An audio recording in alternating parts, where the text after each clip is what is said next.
Ya, sebetulnya dalam klarifikasi apa yang saya buat, ya kemudian saya teruskan ke teman wartawan dan mungkin di-sharing ke teman wartawan yang lain kan.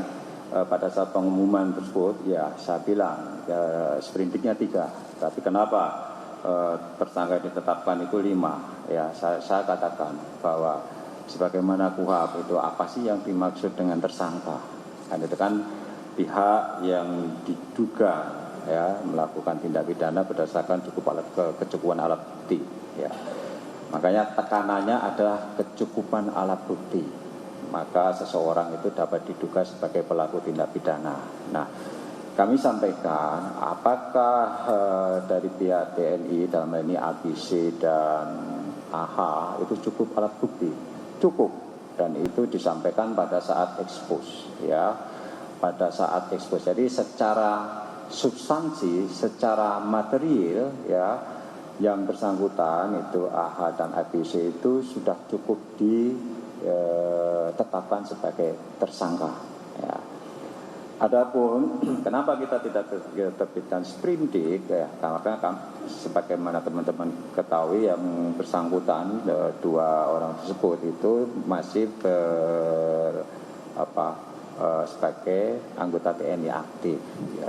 Nah, sejauh ini selama ini ketika pelaku tindak pidana itu masih berstatus sebagai anggota TNI aktif, maka penanganan perkaranya dilakukan oleh pihak Puspom TNI. Nah, itulah yang kemudian kami berkoordinasi dengan teman-teman penyidik Puspom TNI. Dan kapan koordinasi dilakukan? Itu sejak OTT diketahui bahwa yang kita tangkap itu masih anggota TNI, itu sudah ada komunikasi aktif antara PLT Deputi dalam hal ini Pak Asep dengan kawan-kawan di Puspom TNI. Itu terus dilakukan koordinasi tersebut ya. Jadi makanya pada saat ekspos pun hadir 3 penyidik dari Puspom TNI. Itu tadi perkembangan terkini dari KPK yang disampaikan Wakil Ketua KPK Alexander Marwata bahwa salah satu tersangka yang diduga menyuap Kabasarnas Marsdia TNI Henry Alfiandi, yakni Komisaris Utama PT Multigrafika Cipta Sejati Mulsunadi Gunawan, menyerahkan diri ke KPK dan ditahan.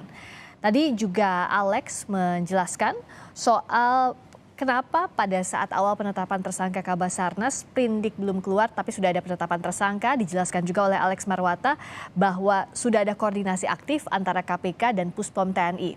Tadi di awal konferensi pers, Wakil Ketua KPK Alexander Marwata juga menyebutkan bahwa berikutnya dalam kasus ini akan dibentuk tim penyidik yang terdiri dari penyidik KPK dan penyidik Puspom TNI.